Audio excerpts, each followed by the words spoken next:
Ntar kita tutup dulu ya. Kita lihat dari soal nomor 1. Kita analisa soal, nanti kan soalnya nggak tahu ya yang 2022 apakah 20 apakah 15. Nah, maaf. Soal nomor 1 ini tentang konsep dasar. Saya selalu bicara bahwa konsep dasar itu kalau di ekonomi, di UTBK, SBMPTN sih ya. Jadi kita kalau bicara SBMPTN itu berarti 2018 ke belakang gitu ya. Nah, itu adalah soal konsep dasar itu dia selalu ada. Minimal 1 soal di setiap kode. Kan kalau dulu mah yang pakai paper ya, masih pakai paper kan ada 8 kode. Dari semua kode itu selalu ada yang namanya konsep dasar. Di UTBK yang berikutnya yang udah pakai komputer, nah itu kan susah ya ngedatanya karena saya nggak tahu sih bentuk soalnya kayak gimana. Terus kadang-kadang kalau nanya ke anak-anak kan mereka kadang jawabnya nggak tahu Bu itu masuknya materi apa ya gitu. Nah kalau kalau saya yang lihat soalnya kan tahu oh ini dia masuk materi mana, ini masuk materi mana. Kalau kalian yang bacanya kadang nggak tahu Bu itu masuknya materi apa. Nah jadi nggak tahu juga di UTBK 2019 dan UTBK 2021 itu sebenarnya konsep dasar ada atau enggak. Cuma kalau nanya dari beberapa siswa ada yang dapat yang dia bisa mengidentifikasikan itu masuk ke konsep dasar gitu ya. Nah, contohnya kayak soal nomor 1 ini. Ini adalah salah satu soal yang berkaitan dengan konsep dasar. Kira-kira di sini kata kuncinya apa dari soal nomor 1? Situasi di bawah ini yang mencerminkan kelangkaan suatu barang baik dalam bahan baku maupun barang jadi adalah. Nah, apa tuh yang menunjukkan kelangkaan? Nah, sebelum kita bahas apa yang mencerminkan kelangkaan, kita harus tahu dulu kelangkaan itu apa. Ada yang tahu kelangkaan itu apa?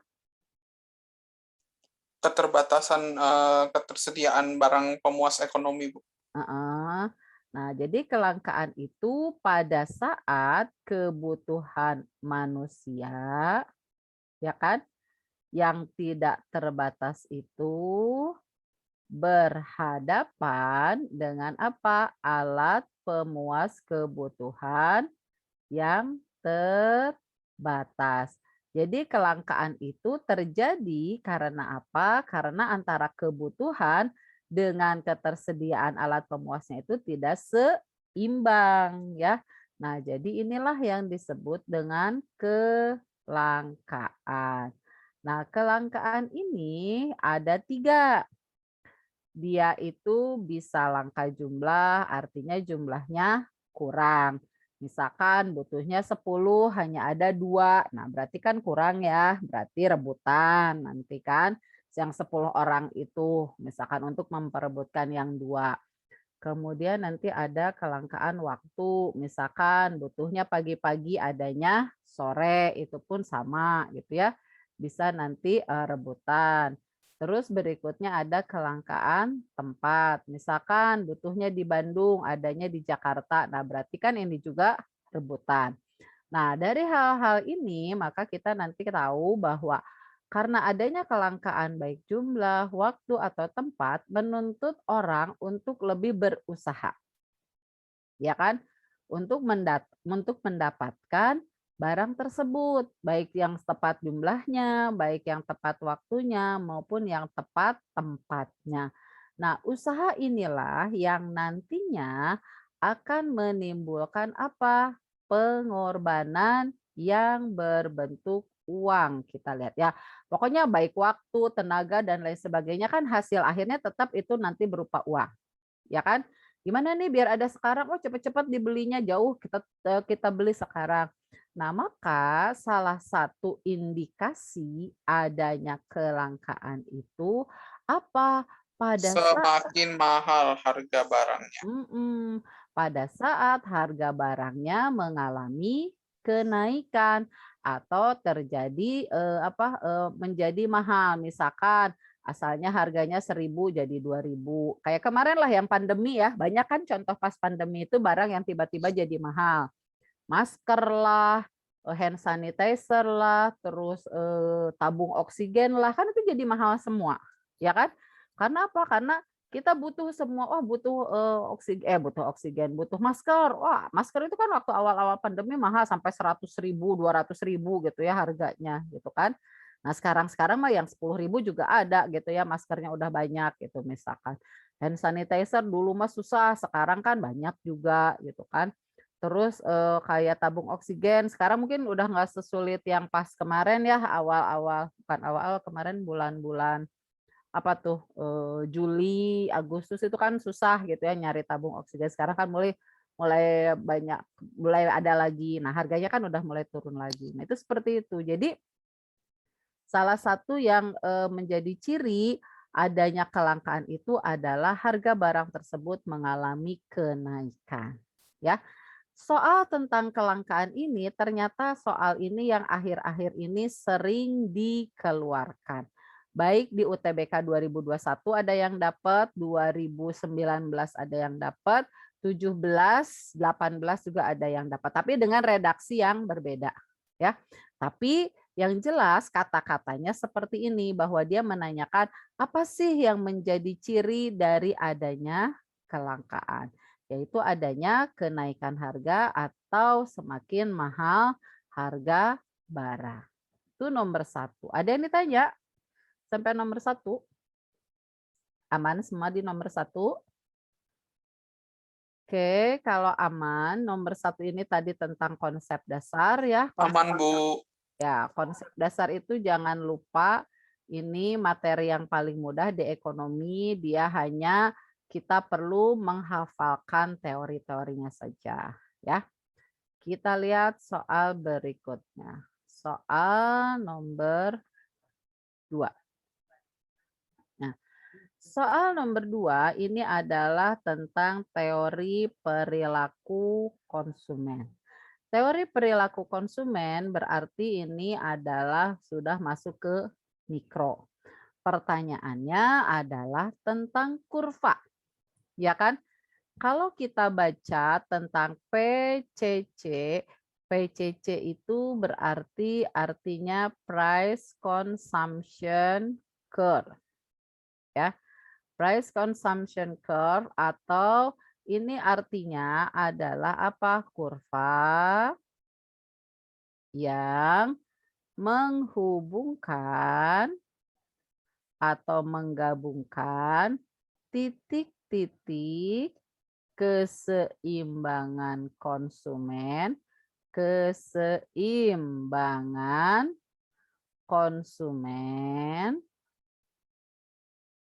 apabila terjadi perubahan harga pada salah satu barang. Maka yang ini jawabannya adalah yang D. Terus satu lagi dari PCC, PCC itu akan menurunkan apa? Menurunkan kurva permintaan. Yaitu hubungan antara apa kurva permintaan itu? Hubungan antara P dan Q, jumlah barang dan harga. Nah, kita lihat dari PCC yang awal dulu. Dari mana pembentukan PCC itu? Nah, PCC itu dibentuk dari mana asalnya? Dari keseimbangan konsumen kan tadi dibilang ya. Jadi PCC itu dibentuk dia dari ini nanti ada kurva, nanti ada kurva lagi, nanti ada kurva lagi, misalkan. Oke. Ini, kemudian nanti ada kurva lagi.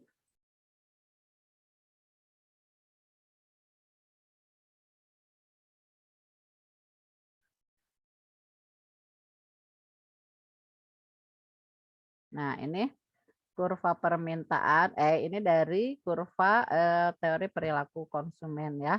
Nah, ini dari dua barang, ini nanti ada barang A, ini nanti ada barang B. ini nanti ada barang B, ini nanti ada barang A, kemudian ini ada barang A, ini nanti barang B.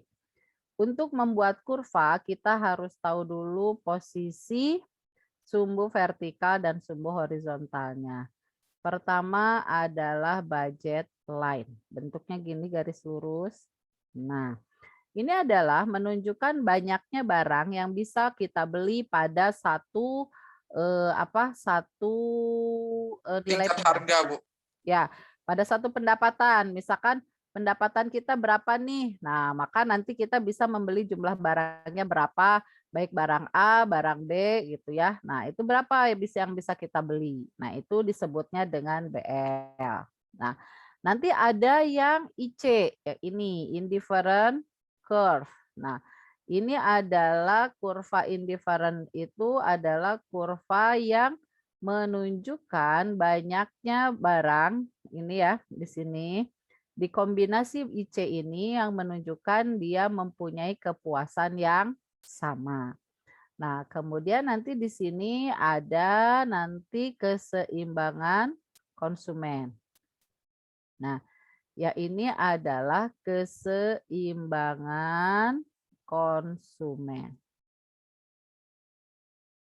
Ya. Titik keseimbangannya yang berhimpit dengan kurva budget line ya, Bu ya.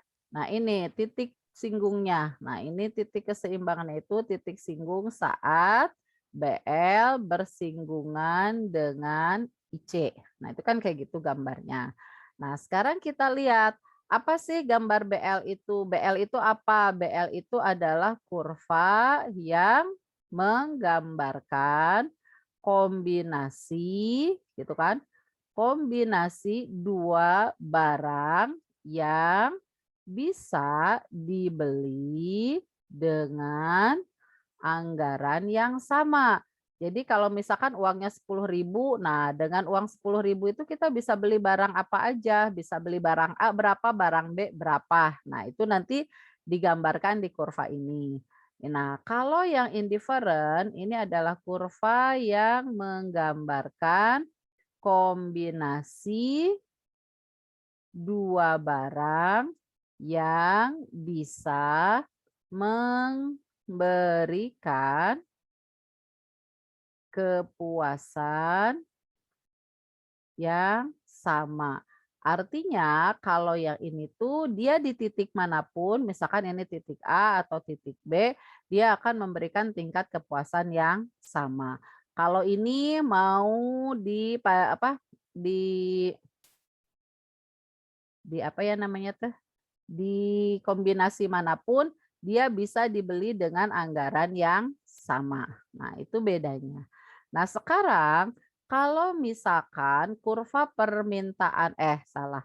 Kalau bila harga berubah, bila harga suatu barang berubah. Nah, ini sebelum ke berubah itu ya ini dulu. Keseimbangan konsumen ini saat kepuasan maksimum sama dengan anggaran minimum. Atau ini bisa dikatakan saat IC bersinggungan dengan BL. Nah, sekarang kita lihat bila harga suatu barang berubah. Nah, kita lihat dari sini.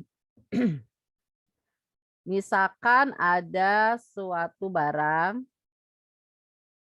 ya kita bikinnya agak gede, coba agak panjang. Nah, misalkan pendapatannya itu sama semua 10.000. Ya. Nah, kemudian ini nanti ada harga barang A, ya. Nah, pendapatan 10.000. Nah, kemudian kalau harga barang A-nya itu adalah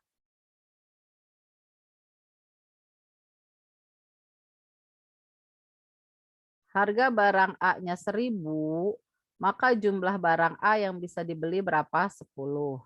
Sekarang kalau harga barang B-nya Anggaplah sama 1.000 ya, maka kita membeli barang B-nya juga 10. Maka ini nanti bisa kita bikin, misalkan barang A dan barang B mempunyai harga yang sama. Misalkan kalau di Bandung mah ada pisang goreng dengan bala-bala gitu ya, dengan bakwan. Sama nih harganya. Misalkan 1, 2, 3, 4, 5, 6, 7, 8, 9, 10, 11, 12. Panjangin lagi deh, misalkan ya. 12,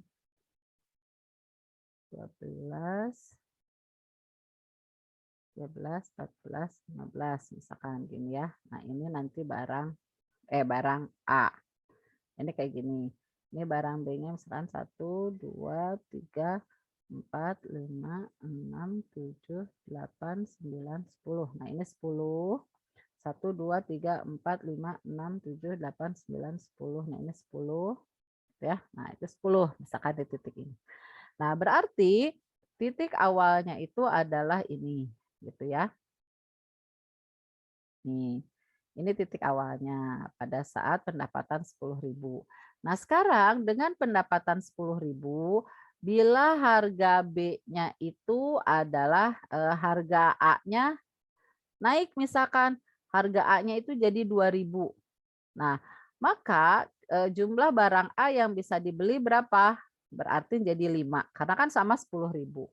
Sekarang gimana kalau harga A-nya itu yang berubahnya A ya, kan ini harga salah satu barang yang berubah.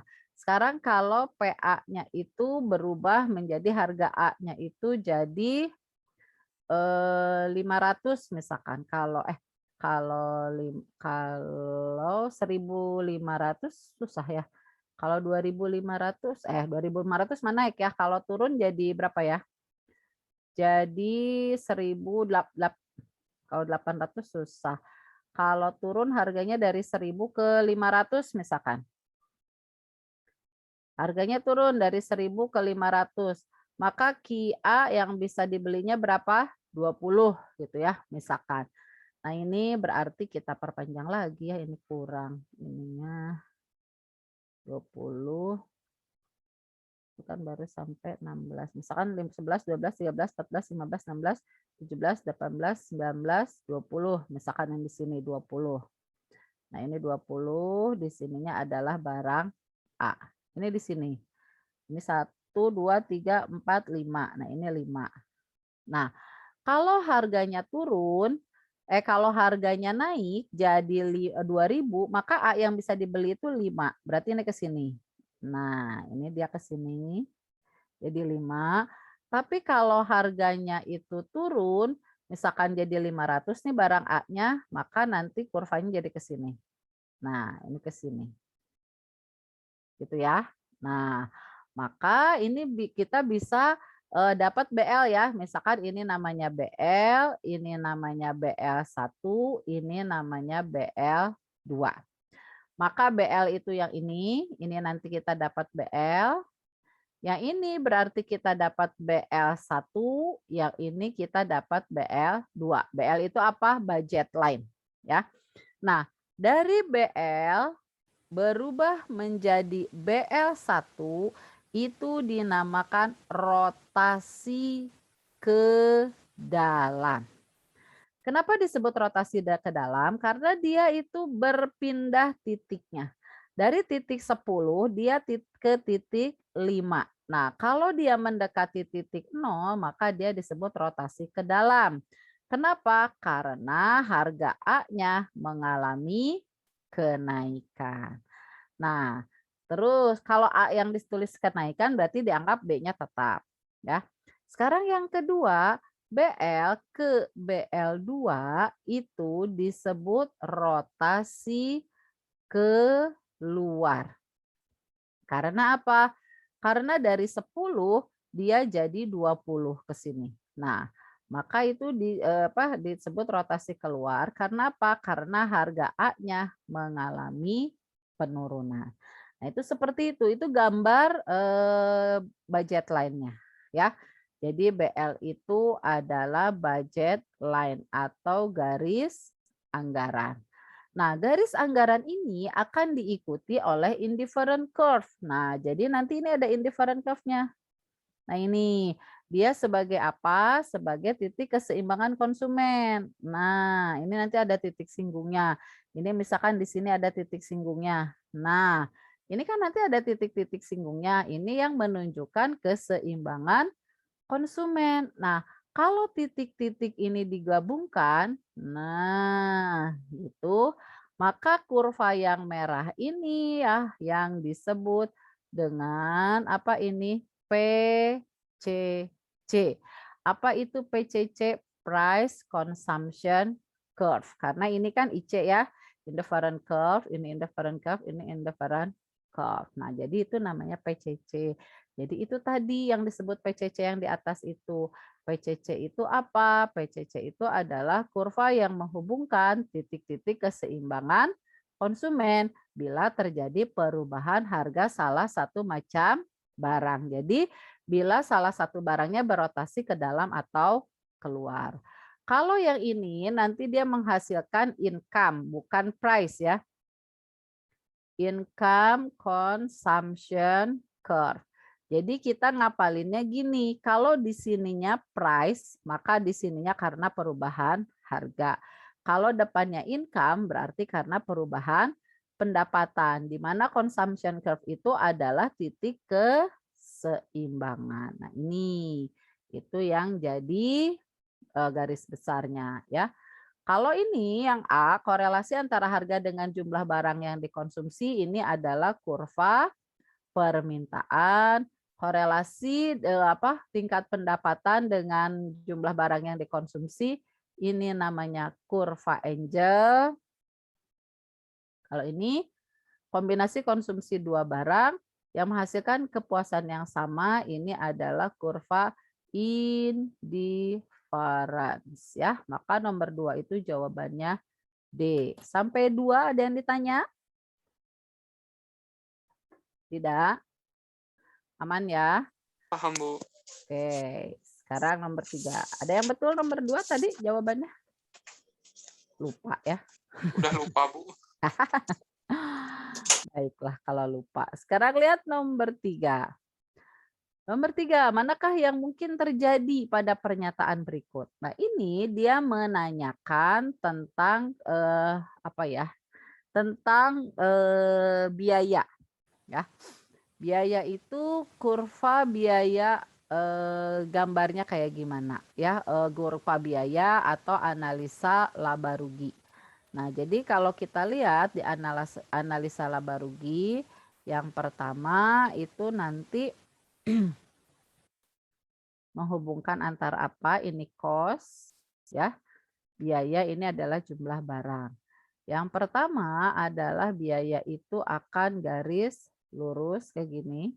Nah, ini yang garis lurus itu adalah fixed cost. Ya kan? Nah, kemudian nanti ada yang menurun terus, ini kayak gini. Nah, ini A, F, C. Kemudian nanti ada ini ke sini.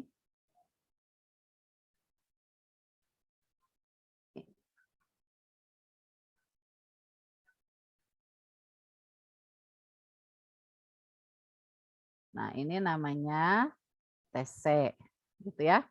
Nah, kita lihat AFC bisa 0. Bisa nggak AFC itu dia menurun terus, tapi dia tidak bisa 0. Tapi dia itu menyusur. Berarti ya ini tuh salah. Dia tidak bisa 0, tapi menyusuri. Menyusuri itu sumbu X atau disebutnya sebagai asimtot ya. Nah, ini jawabannya adalah yang A. Kalau kita lihat dari gambar. MC bisa konstan. Gimana gambar MC? Nah, gambar MC itu kan sama ya kayak gambar biaya yang lain. Dia itu bentuknya adalah U terbalik, enggak U terbalik ya, MC mah kan gini. Ini nanti ada AC, kemudian ini nanti ada AVC. Misalkan ini titik minimalnya, ini titik minimalnya. Nah, maka nanti ini dipotong oleh MC. Nah, misalkan ini ya. Nah, dia dipotong oleh MC. Gini kan posisinya. Di sininya sama, ini cos, ini Q, gitu kan. Nah, kurva MC bisa konstan. Bisa konstan nggak bisa, karena dia ada di titik ini. Dia ada garis lurusnya dulu sebentar di sini. Ya, kurva FC berbentuk garis lurus ini, betul, karena dia tetap. Berarti berapapun Q-nya atau dia tidak tergantung kepada Q. Nah, saat AFC naik, MC naik. Nah, AFC itu mana ini? Dia pada saat naik ini kan, gimana posisi MC? Pasti dalam keadaan naik. Betul. Kemudian kurva MR sama dengan MC tercipta laba maksimum, betul. Laba maksimum itu terjadi saat MR sama dengan MC. Nah, maka dari yang ini tuh jawabannya yang mana? Maka betul tadi yang A. AFC itu tidak bisa 0. Ya. Itu untuk nomor 3. Ada yang ditanya sampai nomor 3? Enggak, Bu. Oke. Sekarang untuk nomor 4. Nomor 3 itu tentang teori perilaku produsen, berkaitan tentang analisa gambar. Nah, sekarang lihat ini, bila harga suatu barang naik. Nah, berarti ini kata-katanya gimana? Kalau harga suatu barang naik, maka jumlah barang yang diminta akan turun, jumlah barang yang ditawarkan akan naik, ya, sesuai hukum permintaan dan penawaran. Jumlah barang yang diminta berkurang, betul. Jumlah barang yang ditawarkan bertambah, betul. Nah, sekarang gimana dengan permintaan jumlah barang substitusi? Ya. Nah, untuk barang substitusi kalau harganya naik, maka untuk Q substitusi itu akan ikut naik, ya. Jadi misalkan kalau harga pulpen naik, maka permintaan pulpen kalau harga pulpen naik, maka permintaan pulpen akan turun. Kalau permintaan pulpen turun, maka permintaan pensil akan naik, ya. Nah, jadi ini P naik D turun ini adalah bunyi hukum permintaan, ya kan? Kalau ini hukum penawaran, yang ini adalah elastisitas silang, terbalik ya.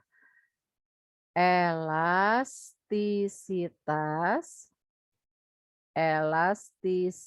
silang. Kemudian pada saat harga naik, Q komplementer itu akan gimana? Akan turun. Ini juga sama ada di elastisitas silang. Ya. Nah, maka jawaban yang betul yang mana? Lihat permintaan barang substitusi naik, betul. Permintaan barang Yang komplementer C. naik. Hah? Yang bukan yang A. Salah, Bu. Salah. Tadi saya salah baca. Yang A. Yang apa yang C? Benar yang C. Oh, benar berarti yang C ya. Iya, tadi sesuai yang di sini. Nah, saya salah lihat opsinya, Bu. Kan ini naik. Kalau harusnya kan ini turun ya. Berarti ini Iya. salah. Karena kecuali. Berarti jawabannya adalah yang C. Pendapatan real masyarakat turun. Betul salah? Betul. Kenapa? Karena kalau harga naik, maka jumlah barang yang bisa dibeli itu akan semakin berkurang. Jadi itu selain hukum permintaan juga ini dia masuk ke sini. Ya kan? Kan jumlah barang yang diminta itu berarti yang dibeli. Ya kan? Nah, maka pada saat harga barang naik, maka barang yang bisa dibeli itu akan makin sedikit. Penurunan barang yang dibeli berarti menunjukkan pendapatan real masyarakat turun. Jadi 4 itu yang C. Ada yang ditanya sampai nomor 4? Aman? Kalau aman, terusin lagi. Sekarang ke nomor 5. Misalkan suatu pasar sepatu dalam keseimbangan. Ya. Nah, kemudian terjadi perubahan yang menimbulkan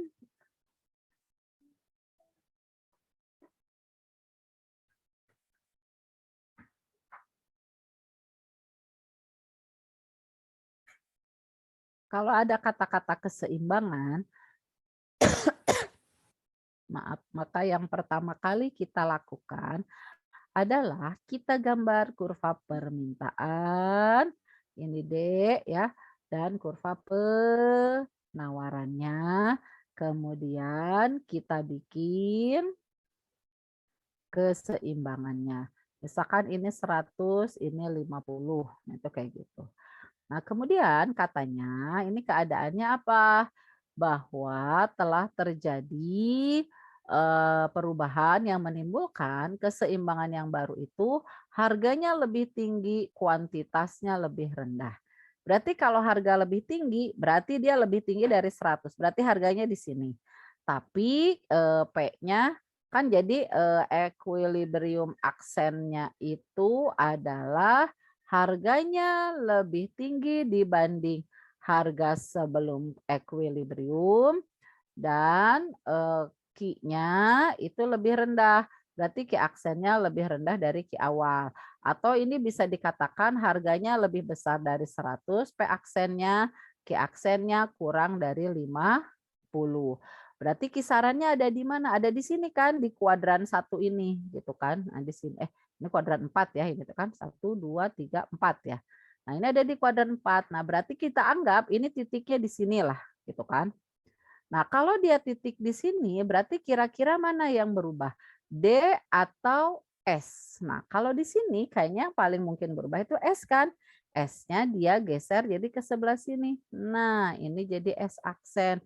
Sementara D-nya tetap. Nah, kalau misalkan kita ambil titik ini, maka titik ini tuh kan Q aksennya kurang dari 50, ini P aksennya juga lebih dari 100.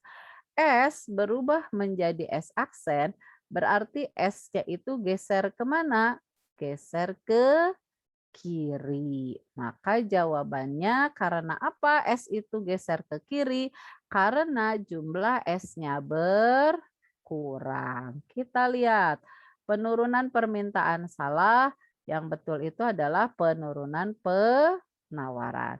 Jadi dia akan geser ke kiri karena dia berkurang jumlah penawarannya.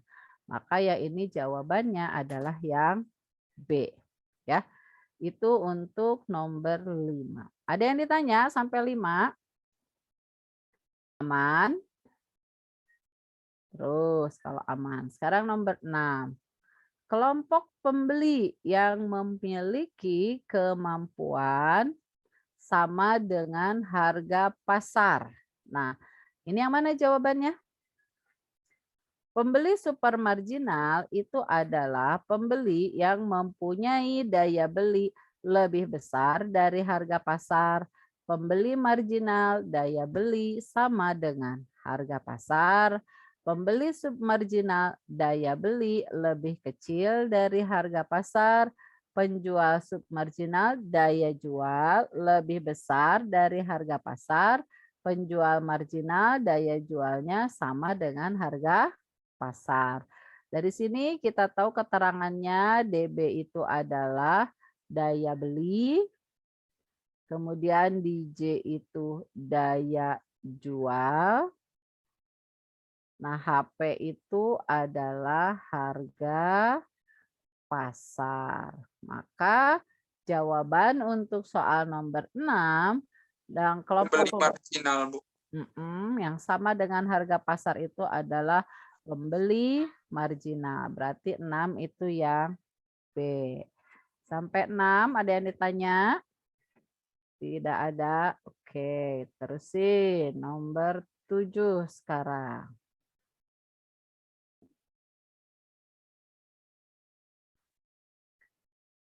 Penurunan harga barang yang elastisitasnya kurang dari 1. Elastisitasnya sama dengan 1. Nah, gimana ini untuk TR ya? Nah, ini biasanya kita lihat dari apa? Dari kurva ya, dari tabel kan. Biasanya saya menyajikan dalam bentuk tabel. Kita lihat tabelnya ya, bikin tabel mas suka.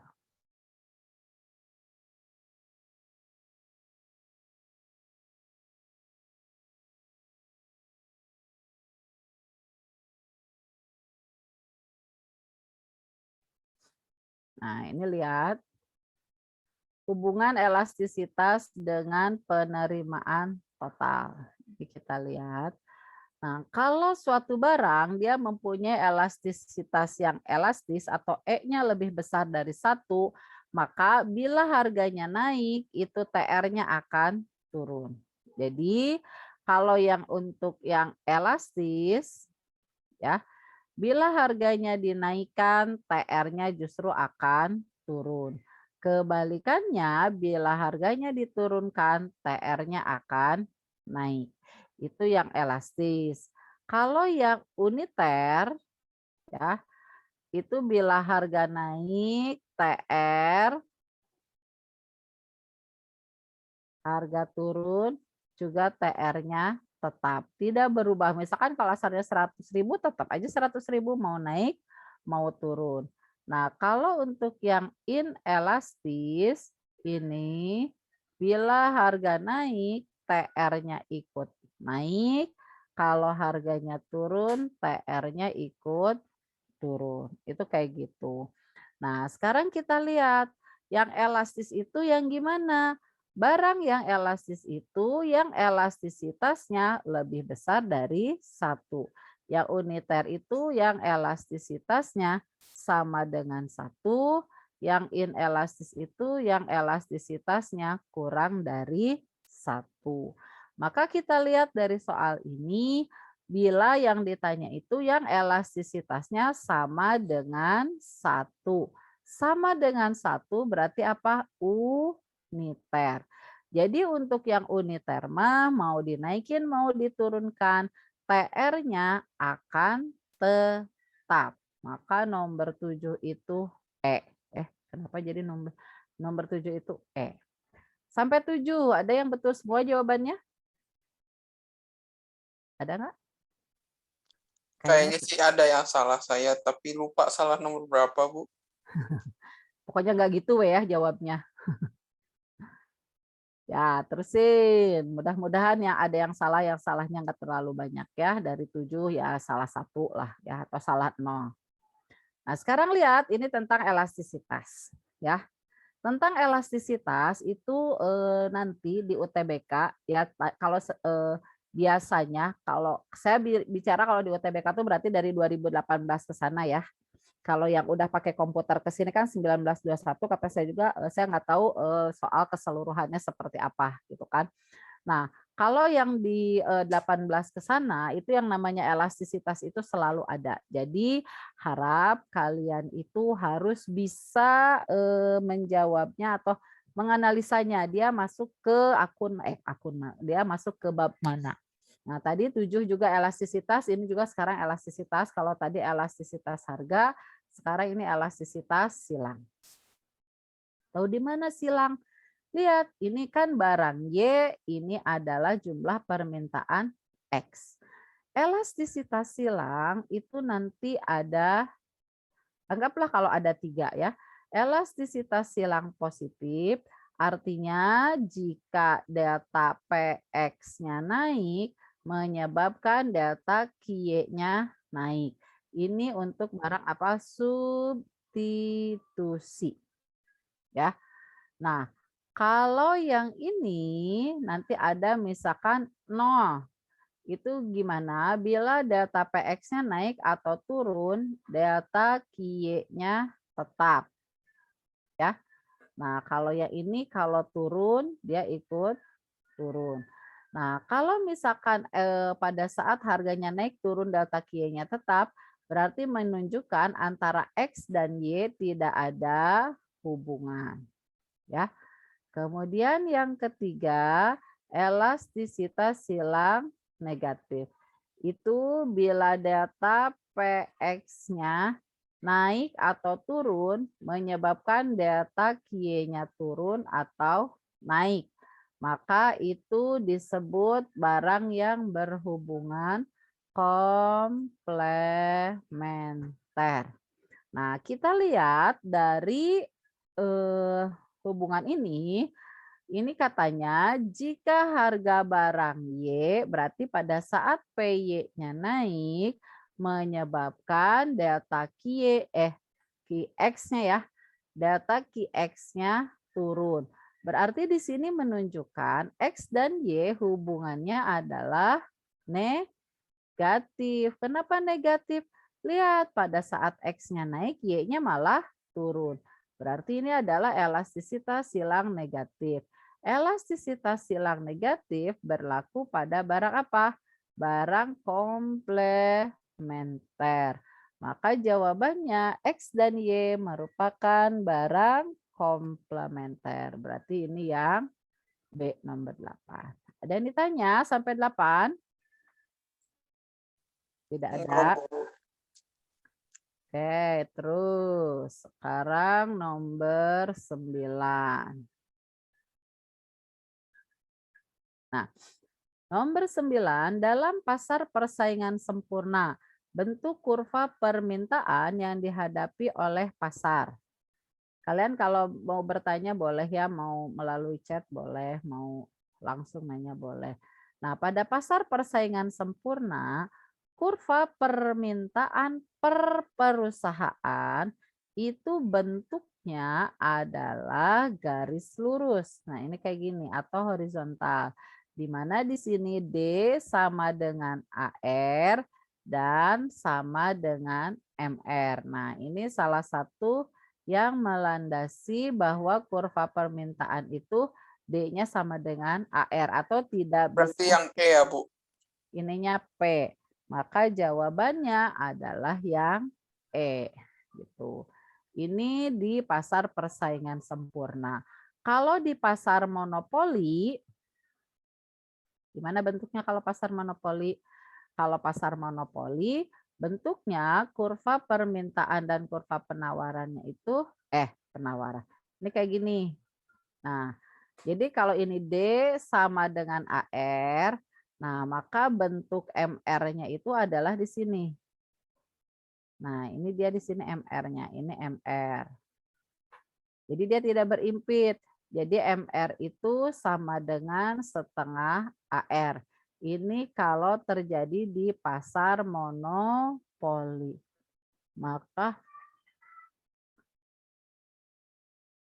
Maka jawabannya adalah yang E.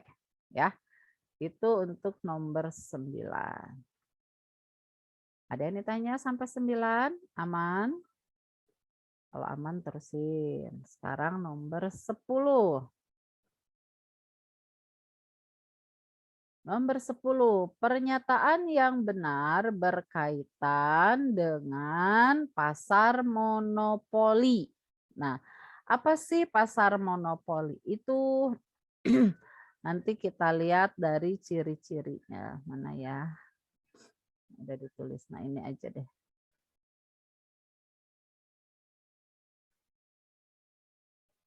Nah, ciri pasar monopoli kita lihat di sini. Oh, ini ngejlok ya, nggak apa-apa lah.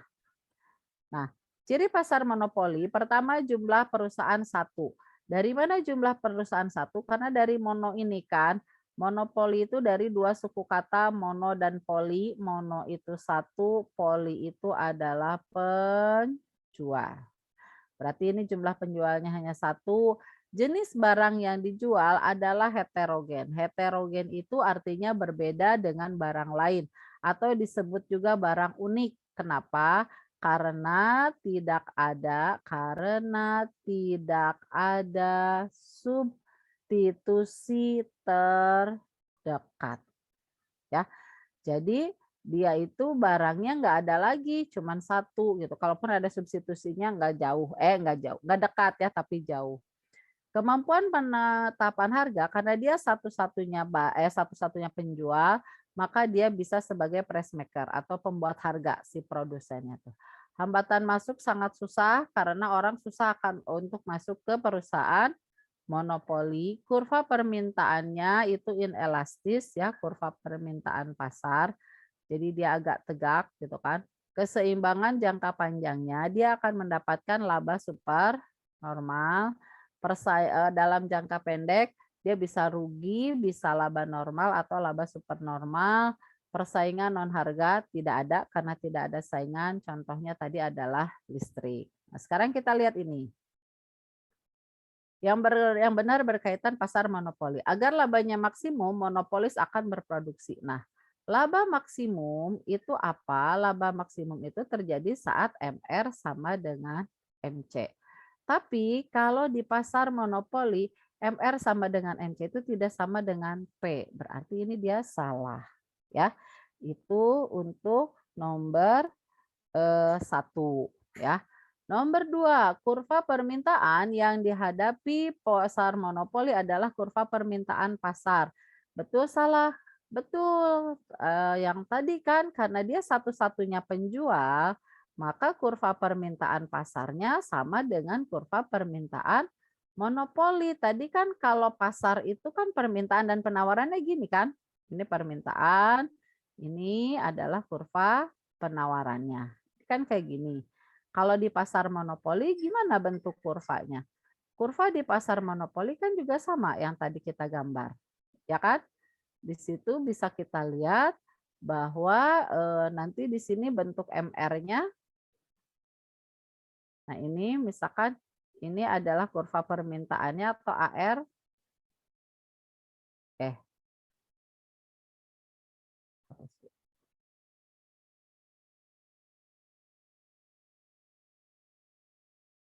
Di sini D itu sama dengan AR.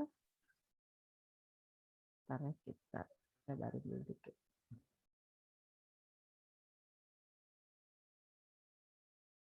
Nah, D sama dengan AR yang ini.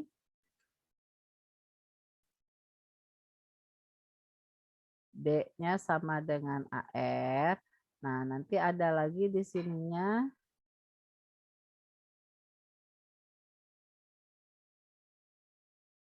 Nah, ini adalah bentuk MR-nya. Ya. Jadi monopolis itu kurva permintaannya ada kurva permintaan pasar. Iya, karena ini bentuknya sama dengan ini kan, bergerak dari kiri atas ke kanan bawah. Berarti ini benar. Monopolis tidak akan mendapat rugi. Salah. Lihat ini, dalam jangka pendek dia bisa rugi, laba normal atau laba supernormal. Berarti ini salah. Monopolis akan memperoleh laba maksimum bila berproduksi saat biaya minimum. Nah, saat biaya minimum itu bukan laba maksimum, tapi itu adalah TC ya. Bukan, pada saat AC minimum. AC minimum itu berarti AC sama dengan MC ya di sini. Kok jadi TC?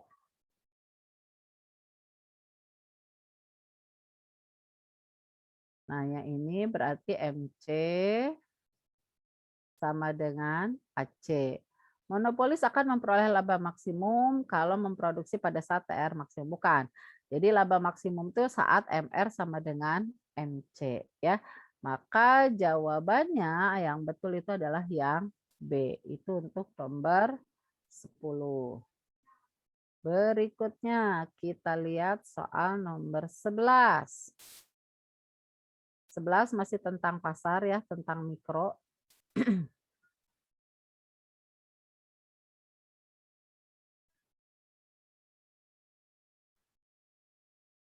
Kita lihat nomor 11 dan nomor 12.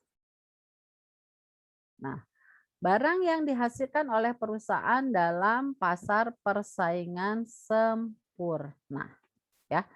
Kalau kita lihat dari ciri-ciri pasar, pasar persaingan sempurna itu, atau ini satu-satu aja deh ya, biar nanti dijelasin satu-satu. Biar enggak, mana tadi?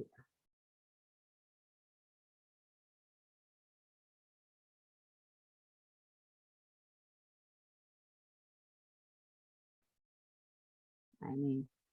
Barang yang dihasilkan di pasar persaingan sempurna adalah barang yang apa? Nah, sesuai ciri-ciri pasar persaingan sempurna, pasar yang dihasilkan barang persaingan sempurna itu adalah barang yang homogen. Homogen itu homogen sama, homo sama, gen itu jenis. Ini berarti yang jenisnya sama. Itu adalah barang homogen. Nah, kita lihat apa saja yang menjadi ciri pasar persaingan sempurna. Yang pertama itu adalah jumlah penjualnya sangat banyak. Kemudian jenis barangnya homogen. Kemampuan penetapan harganya price taker artinya apa? Dia menerima harga atau tidak bisa menentukan harga. Kemudian kurva permintaannya tadi ya yang kayak di awal, horizontal.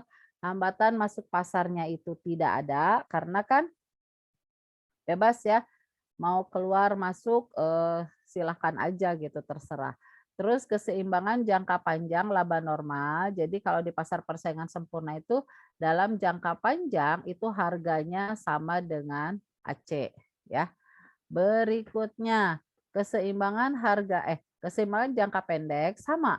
Di perusahaan manapun, ada di pasar manapun, di dalam jangka pendek dia bisa rugi, bisa laba atau bisa super normal labanya. Artinya laba super normal itu berarti dia memperoleh laba yang lumayan tinggi ya. Itu untuk pasar persaingan sempurna. Kemudian apakah ada persaingan non harga? Itu tidak ada.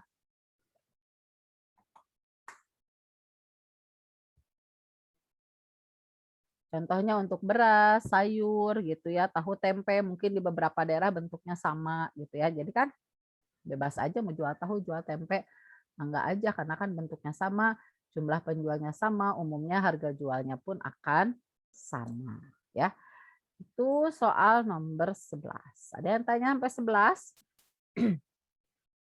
Kalau masih aman, kita lihat sekarang yang nomor 12. Nah, soal 12 adalah pasar yang di dalamnya terdapat beberapa. Nah, berarti kata kuncinya di kata beberapa. Beberapa itu kata lainnya adalah oligo. Produsen itu penjual, berarti oligopoli. Maka jawabannya nomor 12 itu adalah yang C. Ya. Nah, untuk pasar oligopoli kita pun sama mempunyai beberapa ciri-ciri dari pasar oligopoli. Apa saja cirinya? Nah, nanti ini bisa kita lihat dari ciri-ciri berikut. Pasar monopoli itu jumlah perusahaannya ada beberapa, jenis barangnya bisa diferensiasi, artinya dia bisa berbeda dari barang lainnya, atau juga dia bisa homogen. Ya, artinya homogen itu dia sama dengan barang lainnya yang sudah terjual. Ya. Kemudian kemampuan penetapan harga cukup besar. Kenapa? Karena kan jumlah penjual hanya beberapa. Kemudian kalau misalkan penjual melakukan harga diferensiasi produk, maka dia juga bisa menguasai pasar atau bisa menentukan harga. Contohnya kayak motor ya. Misalkan motor lah, motor Honda dan motor Yamaha. Kan mereka bersaing tuh. Mereka punya produk yang hampir sama, kan hanya dibedakan sedikit mungkin kan kayak Vario dengan Mio, Scoopy dengan Vino gitu kan. Nah, itu kan bedanya dikit-dikit gitu kan. Nah, itu diferensiasi. Maka biasanya yang bisa menentukan harga itu yang keluaran terbaru yang pertama kali keluar gitu kan. Nah, misalkan Honda dulu yang keluar berarti dia yang menentukan harga gitu ya.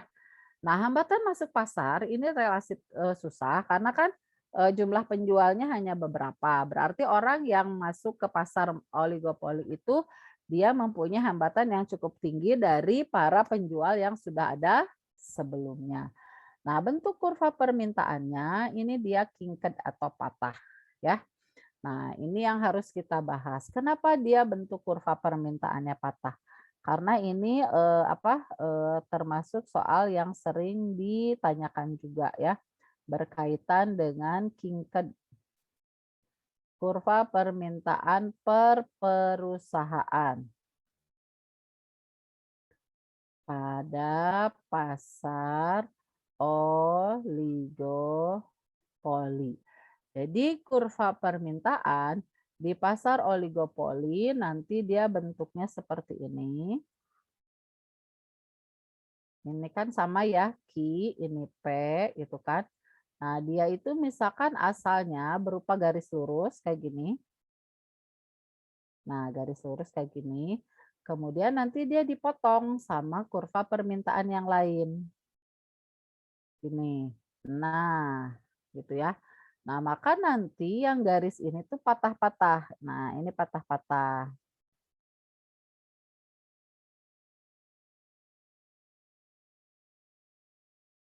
Jadi kurva permintaannya bentuknya itu menjadi ada yang lurus. Nah, yang ini ya kan? Yang ini. Nah, ini ke sini bentuknya itu dan ini ke sini bentuknya, ya. Nah, jadi kurva permintaannya yang atas itu landai, yang landai itu adalah yang elastis, yang ini itu adalah yang inelastis, sudah tidak mudah merubah lagi, ya. Jadi makin ke sini makin tegak, makin susah untuk disaingi penetapan harganya. Itu yang disebut Kinkade Demand Curve. Nah, Kinkade Demand Curve ini terjadi karena apa? Atau kurva permintaan yang patah-patah terjadi karena apa? Ini terjadi karena ada aksi reaksi. Ada aksi reaksi antara siapa? Antar produsen. Jadi satu produsen ya ini mengadakan diskon, ya ini diskon. Misalkan kalau kita nyicil motor Honda nggak usah pakai DP, misalkan nanti Yamaha ngikutin. Kalau beli motor Honda gratis helm, nanti Yamaha juga sama, misalkan gratis helm. Nanti yang Honda gratis jaket, Yamaha juga ngikutin. Nah, berarti kan apapun yang dilakukan oleh kita akan dibuat reaksinya oleh orang lain ya. Itu untuk pasar oligopoli. Sedikit pengetahuan tentang kurva permintaannya.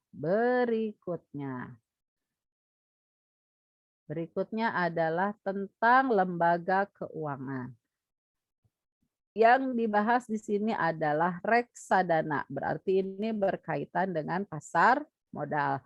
Apa nih yang dikaitkan dengan pasar modal? Kita lihat bahwa reksadana itu apa? Reksadana itu adalah salah satu bentuk instrumen di pasar modal di mana kita itu mengumpulkan dana ya atau investasi kepada perusahaan pengumpul dana atau dana reksa gitu kan. Nah, nanti oleh dana reksa itu, dana yang kita kumpulkan itu bisa digunakan untuk beli saham atau beli obligasi gitu ya. Nah, ini contohnya apa keuntungan berinvestasi reksadana. Diversifikasi aset. Jadi aset kita itu banyak jenisnya ya. Jadi kita bisa punya saham dari berbagai jenis perusahaan. Kemudahan membeli saham. Jadi artinya kita hanya nyimpan uang nih di dana reksa, kita nggak tahu apa-apa lagi, nanti dia yang memutarkan uang kita. Tapi kita harus pintar mencari perusahaan dana reksanya. Kenapa? Kalau tidak betul atau salah memilihnya, nanti malah uang kita tertipu ya, habis uang kita. Terus likuiditas berarti ini mudah dijual kalau kita misalkan membutuhkan uang, biaya yang terjangkau. Jadi kita hanya menitipkan uang, nanti kalau dapat dividen kan mungkin nanti ada fee-nya buat perusahaan dana reksanya. Kemudian biasanya perusahaan dana reksa itu mempunyai keahlian yang profesional sehingga bisa memperkecil resiko kita itu ya bila kita tidak ngerti nih tentang main saham kayak gimana. Nah, kalau kita belinya dalam bentuk reksadana berarti udah ada orang lain yang menguruskan. Kemudian prosesnya juga lebih cepat dibanding kita langsung beli saham di pasar modal. Kemudian tentu saja diatur dan diawasi oleh OJK.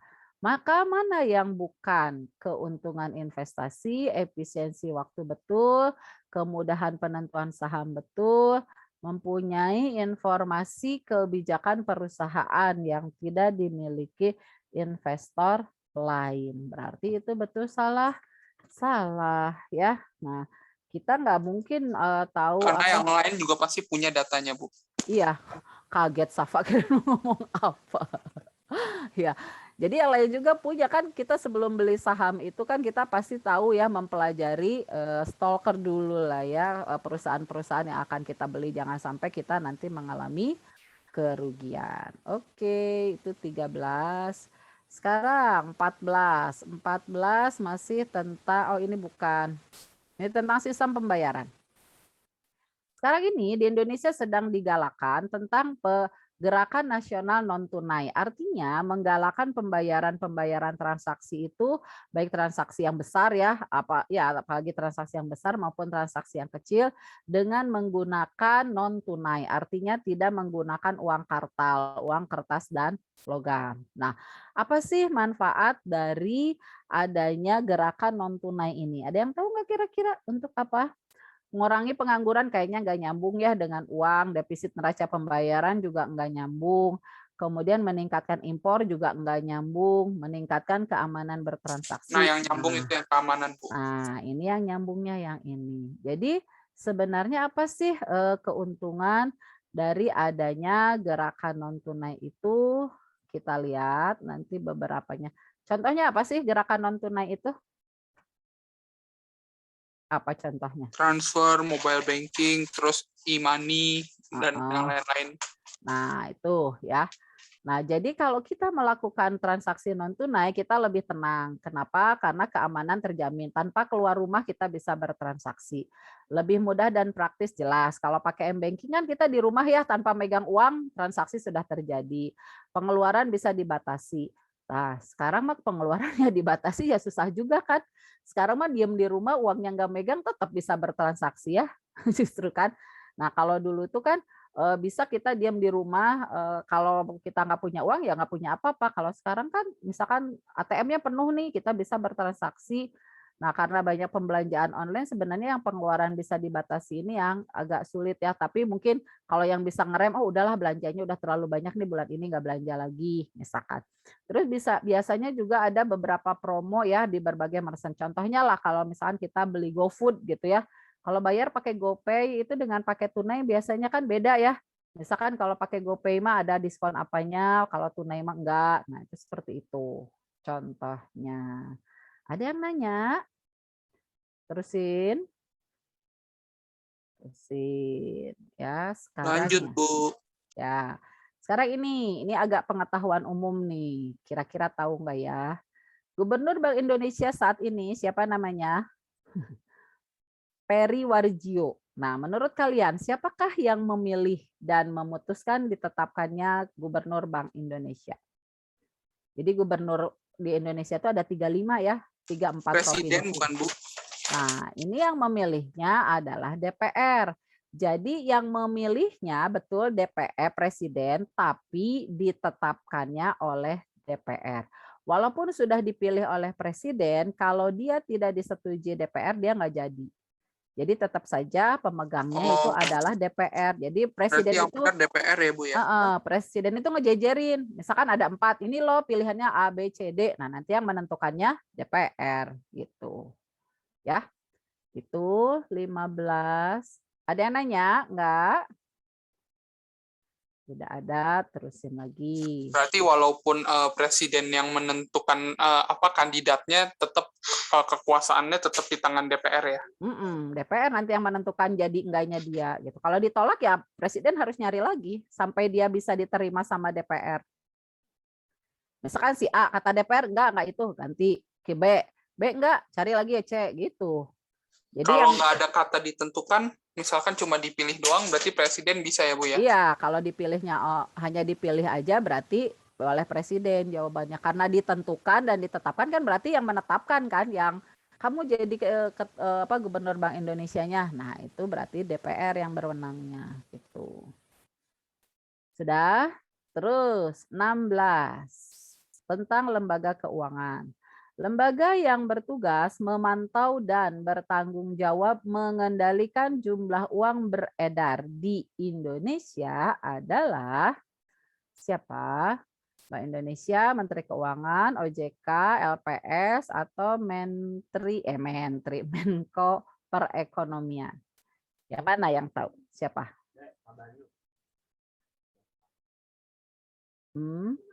Ada yang tahu? Nah, itu adalah dilakukan oleh Bank Indonesia. Siapa sih Bank Indonesia itu? Bank Indonesia itu adalah suatu lembaga yang bertugas untuk ngapain? Mencapai tujuannya itu ya, mencapai dan memelihara kestabilan rupiah. Nah, jadi karena tujuannya itu kan menstabilkan rupiah, BI ya. BI bertujuan menstabilkan rupiah. Menstabilkan rupiah itu, menstabilkan mana rupiahnya? Menstabilkan rupiah. Nah, jadi rupiah itu kan mata uang negara kita nih. Menstabilkan rupiah terhadap apa? Yang pertama terhadap barang. Artinya Bank Indonesia lah yang mengatasi inflasi atau deflasi. Jadi kalau harga terlalu mahal atau harga terlalu murah gitu ya, maka nanti yang bertindak itu BI. Atau yang kedua, menstabilkan rupiah terhadap falas. Falas itu apa? Mata uang negara lain. Kestabilan rupiah terhadap mata uang lain itu disebut dengan kurs. Jadi misalkan sekarang 1 dolar itu misalkan 15.000. Kalau misalkan naik terus jadi 16.000, 17.000, 18. Nah, itu nanti yang harus bertindak siapa? BI ya. Nah, karena tugasnya menstabilkan rupiah, tujuannya menstabilkan rupiah, maka nanti tugas dari BI itu ngapain? Nah, tugas BI itu adalah melakukan kebijakan moneter atau kebijakan yang berkaitan dengan jumlah uang beredar. Kemudian dia mengatur tentang kelancaran sistem pembayaran ya. Nah, itu yang dilakukan oleh Bank Indonesia ya. Itu sekilas pengetahuan tambahannya untuk nomor 16. Nomor 17 sekarang. 17 sampai 20 berkaitan tentang manajemen. Karena kemarin kita soalnya sampai manajemen ya materinya. Kita lihat salah satu kegiatan badan usaha yang dilakukan oleh pimpinan untuk menentukan aktivitas yang perlu dikerjakan secara spesifik untuk mencapai tujuan, membagi tugas-tugas tertentu menurut urutan atau struktur, serta memberikan tugas kepada orang yang tepat agar mampu melaksanakan peran dan fungsinya secara maksimal guna mencapai tujuan yang telah ditetapkan. Nah, Berarti pimpinan tersebut telah melakukan fungsi manajemen fungsi yang mana? Ada yang tahu? Fungsi manajemen itu yang utama itu kan ada ada 4 ya fungsi manajemen itu. Yang pertama adalah perencanaan. Directing bukan Bu, atau organizing Bu? Nah, ini kan perencanaan. Perencanaan ngapain di sini? Menentukan visi, misi perusahaan, ya kan? Yang kedua adalah organizing. Di atasnya perencanaan, sininya organizing. Organizing itu ngapain? Dia itu bikin struktur organisasi, membuat struktur organisasi, kemudian penempatan orangnya. Ya kan? Penempatan orang, itu organizing. Kemudian kalau directing itu pengarahan, ini adalah pengarahan dan penggerakan tentang kebijakan perusahaan. Kemudian nanti yang keempat itu adalah controlling. Nah, controlling ini berkaitan dengan apa? Pengawasan. Termasuk di sini adalah evaluasi standar yang ditetapkan dengan hasil yang diterima atau hasil akhirnya. Nah, maka di sini kegiatan apa? Ini adalah menentukan aktivitas. Nah, dia itu ngapain? Membagi tugas menurut urutan struktur. Nah, berarti dia membuat struktur organisasi, maka kita jawab dengan organizing ya. Kan menentukan orangnya nih kan kepada orang yang tepat. Jadi ini kata kuncinya adalah delegasi wewenang. Organizing itu kata kuncinya adalah mendelegasikan wewenang. Berarti 17 yang B. Berikutnya 18. 18 itu adalah jabatan kepala seksi termasuk dalam. Apa kepala seksi itu? Dewan komisaris ini adalah manajemen puncak. Ya kan? Manajemen Manajemen puncak. tingkat bawah bukan ini, Bu. Iya, itu terdiri dari dewan komisaris dan dewan direksi. Menengah itu manajer, gitu kan ya, kadif, kemudian kadep. Nah, manajer tingkat bawah itu nanti supervisor, mandor, termasuk nanti kasih ya, kepala seksi atau kanit, kepala unit. Berarti jawabannya manajemen tingkat bawah. Itu nomor 18. Berikutnya kita lihat soal nomor 19. Nomor 19. Bidang manajemen yang mempunyai kegiatan di antaranya. Nah, seleksi karyawan, penerimaan pegawai, penempatan pegawai, dan lain sebagainya, dia masuk ke dalam manajemen apa? Personalia bukan, Bu. Iya, bidang manajemen itu kan ada 5, ya kan? Produksi, keuangan, personalia, pemasaran, administrasi, atau akuntansi. Nah, personalia ini yang berkaitan dengan karyawan, ya kan? Atau yang berkaitan dengan pegawai. Maka jawabannya pastilah yang personalia, ya.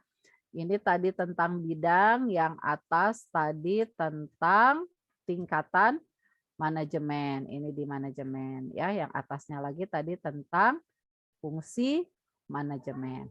Sekarang 20 terakhir.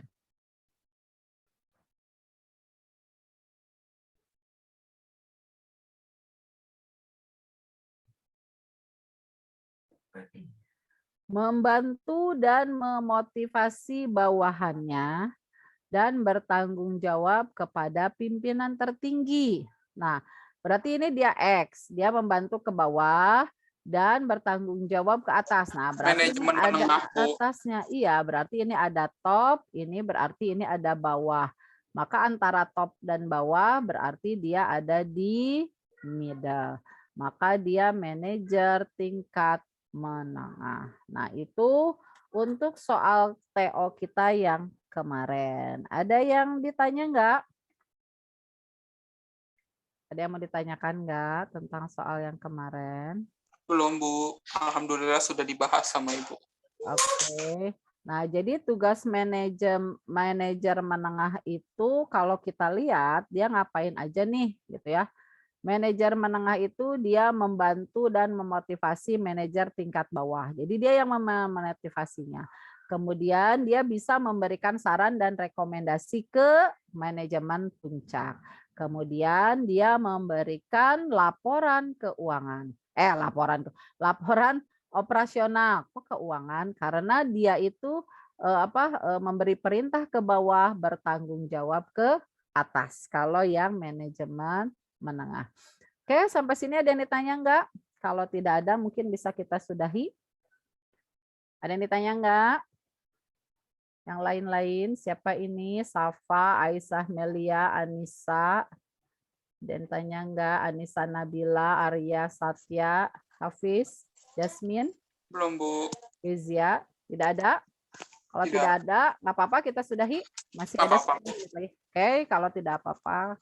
Tidak ada ya, tidak ada yang bertanya. Oke, terima kasih ya atas atensi dan perhatiannya hari ini. Mohon maaf atas segala kekurangannya. Semoga bisa dimengerti apa yang saya jelaskan. Nanti di TO berikutnya semoga lebih baik lagi hasilnya ya. Dan materi-materi yang kalian pahami juga akan makin banyak. Mungkin cukup sekian untuk hari ini. Terima kasih. Assalamualaikum warahmatullahi wabarakatuh. Waalaikumsalam. Warahmatullahi wabarakatuh. Terima kasih, Bu. Terima kasih, Bu. Ya, sama-sama. Makasih ya semua.